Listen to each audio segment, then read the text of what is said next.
And welcome back to more Paper Mario.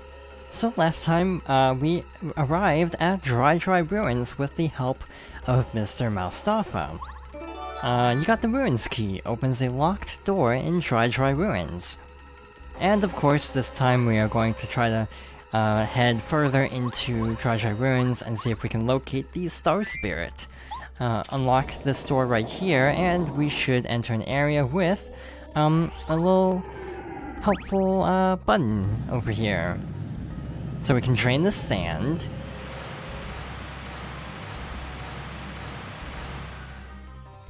And with the sand drained, we should be able to get up to this doorway that we couldn't access before. So, fool, you have ignored my warning, haven't you, you fool? You will fall to my legions and become a mummy of the sands. Well, that's ominous. Let's keep going. So we have a couple of secrets all over the place, so let's start with the upper pathway. New enemies, these are Buzzy Beetles. We're gonna take out this first one really quickly and then tattle for the sake of not getting too, not taking too much damage through here. I say as I fail a block. Buzzy Beetles work a little bit differently from Koopas, but we'll let Goombario explain. This is a Buzzy Beetle. Buzzy Beetles are cute, but mean. Max HP 3, attack power 2, defense power 2. Fire attacks don't work very well against these hardheads. If you can flip them though, their defense power falls to 0. Keep flipping them, Mario. I heard that they used to flourish all over the place, but now they are only found in dark, shadowy places. Another difference is they stay down for less time. They get back up a lot faster than a Koopa.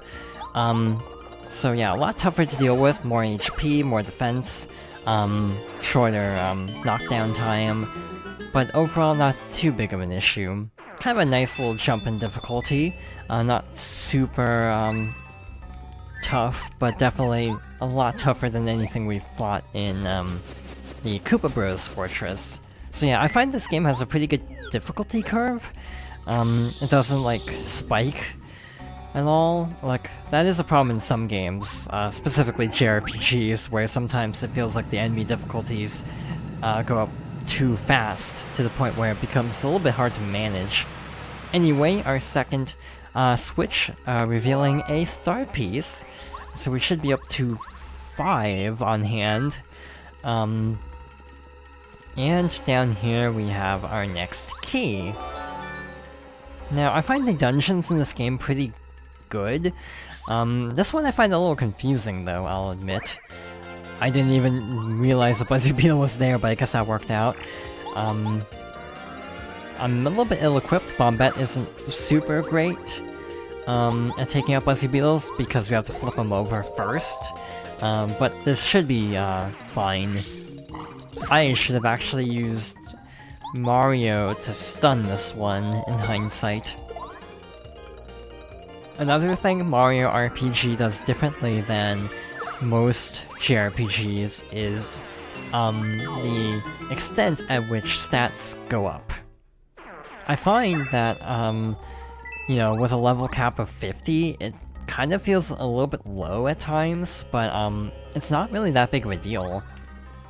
In a way, because you're only doing like a couple points of damage, enemies having like only 4 HP, it does take a little bit if you're only doing like 1 or 2 points of damage at a time. So it actually does make a lot of sense. So I just wanted to double check our loadout here. We should be good. Hit this block and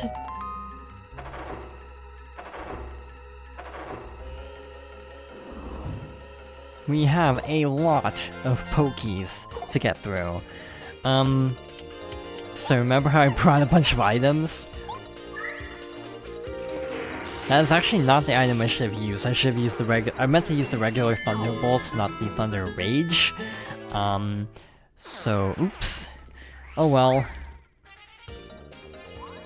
Not that big of a deal. So we're gonna tattle this one. This is a swooper, a ghost bat. Swoopers got their name because they swoop down out of the shadows. Max HP 4, attack power 2, defense power 0. Even jump attacks can't reach him when they're hanging on the ceiling, but Earth Tremors will knock him loose. Parakarry can also knock him loose with one of his moves. You can attack him however you choose once they're hovering in the air. So if I'm not mistaken, this is another area where Thousand Year Door is slightly better. I may be misremembering, but I'm pretty sure swoopers can also be staggered by super guarding. So you don't necessarily need to do like an Earth Tremor to get them off the ceiling, so they're a little bit easier to deal with. Not too big of a deal though, obviously. And with that, we have one more to go, like so. One criticism I do have, and this is a pretty minor criticism, admittedly, the Thunderbolt and Thunder Rage items, when trying to like quickly go through menus like we just saw, I feel like the items look too similar at a glance. Like, I'm kind of trying to speed through menus too much, admittedly. So yeah, accidentally using the Thunder Rage, while not the end of the world, is unfortunate because the Thunder Rage would be phenomenal against an enemy coming up in a little bit. So now I just have to kind of adjust my plans a little bit, not too much. With this, we should be done with this room. 30 star points, so well on our way to our next level up. And we have the key. There's also something in the upper right part of the room, but we cannot access that quite yet, so away we go. So over here we have a passageway that we can access with Parakarry, so let's do this first. Wait, come on, don't go in that room. Oops, I mean, flee now while you still can. If you continue, you'll feel a horrible curse. Sure, we will. This puzzle gives me, like, mild, like, Mario and Luigi vibes. There's one puzzle where you have to, like, rotate, like, blocks, to navigate up a platforming section. Not exactly the same puzzle, but it's close enough that I always think of it through this segment. It's kind of weird how, like, Super Mario RPG kind of spun off into Paper Mario and Mario & Luigi because both have some elements that are in common, and both have elements that are very different than SMRPG. Yeah, both were, like, fairly unique interpretations of an RPG. Yeah, I managed to maintain kind of separate identities despite being in the same genre. It's actually kind of interesting. You got the Super Hammer. The attack power of Mario's hammer increases. On top of that, you can now destroy stone blocks. Hey look, a stone block. So now that we have the stone block, we can make a lot more progress into this dungeon. You might remember we saw a stone block over here, so let us head back really quickly. By the way, this is optional, but if we're going for all star pieces, we do need to do this. When we break this, we can get this thing behind it, the artifact. A strange artifact found in Dry Ruins. Cool. But there's also another thing over here. To tell the truth, oh wait, this is the right room. I was like, to tell the truth, I don't know what room it is. Never mind. But the chain chomp on the wall is very much alive. You got the Pyramid Stone. A triangle-shaped stone found in Dry Ruins. Cool. Let's first attack, because these enemies are no joke. That did less than I was hoping. So these hurt. These are given the mini-boss music, and for good reason. So let's be careful. This is a stone chomp who guards the treasure in this room. He's made of stone, duh. Max HP 4, attack power 3, defense power 1. His jaws can supposedly crush a coconut. I don't know about you, but I don't want to become a snack. Ow. Did not guard correctly. So in a little bit of danger, but shouldn't be too big of a deal, hopefully. Please tell me it had 1 defense. Shoot, it had 2 defense. Okay, now we're in danger. Hi Merly, thanks for showing up when the battle's already decided. The spell will increase your attack power. So Merly will appear once you buy her spell, and she'll give you a variety of buffs, such as increased defense, increased attack, boosted coin drops after battle, and also boosted EXP. Obviously, EXP is the one I always hope for, especially during boss battles. If you can get boosted EXP, you will get so many star points in a boss. Because bosses normally give you like 20 star points or something. So if you manage to get it doubled, that's kind of ridiculous. That's like, you know, 30 to 40. This is bad. This is really bad. Like, actually really terrifying. Being surrounded by this many Buzzy Beetles with a grand total of 4 HP, but we're fine. Oh, I also remembered something. The Chomp actually did have 1 HP. For some reason, I thought Goombario did more damage than he actually does. I forgot that it only does 1 damage per attack. Instead of like 2 at once. Turn back, thief, your time is running out. If you do not retreat, you'll be in grave trouble. I do not lie, you will regret it.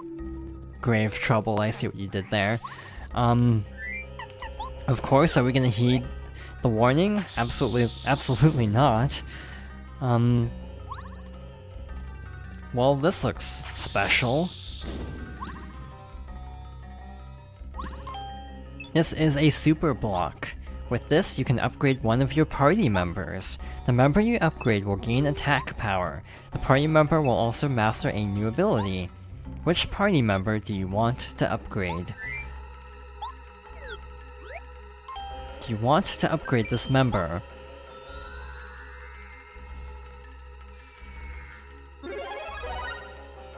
Goombario is upgraded to Super Rank. So the reason I upgrade Goombario is, well, I think this is a great time to demonstrate. I had to double check how much HP do I have going into this. We should be fine. This one, we can't even get a first strike, it's automatic.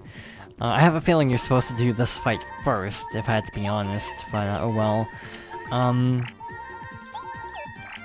So now that Goombario's attack has gone up slightly, he can actually damage these enemies. Because of the way Goombario's attacks work, instead of doing 1 and 1, now he does 2 and 2 for a total of 4 damage. So yeah, this is kind of what I was thinking about. For some reason I thought Goombario could do enough damage. Well, that's not good. Well, this is actually fine. I needed to do this anyway, so this setup works. So we'll be at 6 HP, and then Goombario can finish off this Chomp, regardless of if I actually mess this up or not, which is always a good feeling of not having to worry about an action command. But yeah, like there we got 8. If Merly had shown up, we would have gotten 16. You got the Diamond Stone, a star-shaped stone found in Dry Ruins. So yeah, you can kind of see why I feel like, having, Merly's spell is extremely worthwhile, because just the little tiny boost, of experience really adds up over time. Problem, it's luck-based. I have terrible luck, so, whether we'll even see it anytime soon actually work as an EXP boost, we'll have to wait and see. I have a feeling we're not gonna get that. We're just gonna get like attack boosts when we don't need them, defense boosts when we don't need them. Never mind, we got an EXP boost, but again, it's only 4, so we only got 8. So not super helpful, but hey, again, it adds up. We skipped a lot of fights in the desert too, so we kind of need to catch up a little bit. This is a case where I wish party members could use items. They can't use items. So a fire flower would be great right about now, but nope. Gotta do this the old-fashioned way. That is something Thousand Year Door definitely improved. Being able to do, use items as anybody instead of just Mario. Because I honestly really do not like that mechanic. Having the party members with their own HP and such make them more like actual, you know, full party members rather than kind of like augments to Mario's core moveset almost.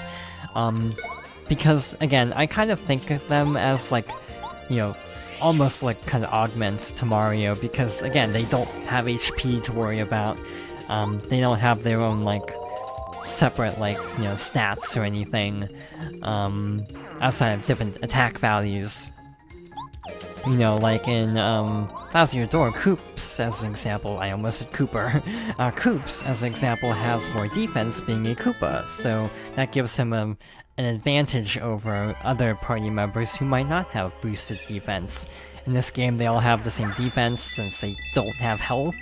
So yeah, I find the party partner system good in this game, but they just do it so much better in Thousand Year Door. Either way, this doesn't make sense to me because the block was holding down the switch, so you'd think it would activate it, but oh well. Anyway, we got a key.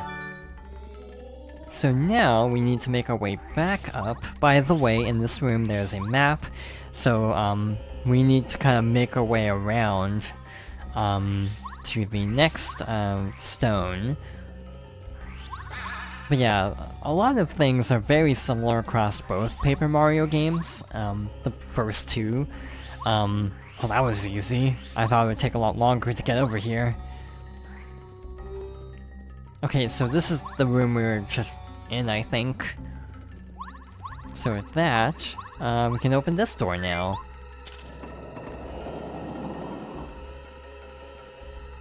Well, this is interesting. Let's see what's in here.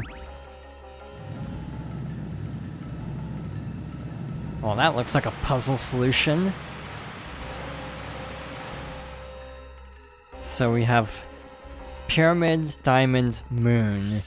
So while we're here, in this particular room, I might as well just put down these two stones, and then, yeah, next time, because I think we're about to call it for now. Next time, we're gonna finish up, Treasure Ruins, hopefully.